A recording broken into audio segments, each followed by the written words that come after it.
እግዚአ አካላዊ ቃል ያደረባት ጸሎታችን የምታሳርግ ድንግልናዋ የሚያስተምር ብርሃን የሰፈረባት ደመና መንፈስ ቅዱስ የሚገባት መንገድን የምትመራን የምታሻግረን የኃጢአታችን ግንብ እንዲፈርስ የምታማልደን ርስት የምንወርስባት ሞት በሷ ላይ ስልጣን የሌለባት በክብር ያረገች እናት የእግዚአብሔር ታቦት ይሏችኋል ማርያም ናት። አንዱ ባለቅኔ እመቤታችንን እንዲህ ብሎ ከተቀኝቶባት ነበር። እመቤታችንስ እንዴት ያለች የምትደንቅ ናት! ሰማይ ሙሉ ጎመር መና ይዛ ደሞ ፍርፋሬ እየለመነች ራበኝ የምትል ሰማይ ሙሉ ጎመር መና የተባለው እኮ ባለቤቱ ነው። እሱን አዝላ እንጀራ የሚሰጠውን እንጀራ ትለምናለች።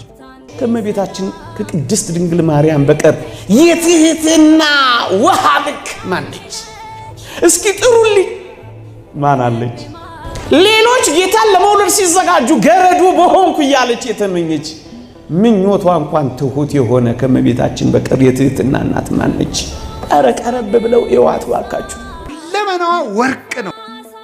ስጋዋ ወርቅ፣ ነፍሷ ወርቅ፣ ህሊናዋ ወርቅ፣ ልቧ ወርቅ፣ ህዋሳቷ ወርቅ፣ ስሟ ወርቅ፣ ሁለንተናዋ ገንዘብ የሆነ ጸጋን የተመላች እጅ እግሯ ገንዘብ የሆነ ናት እመቤታችን።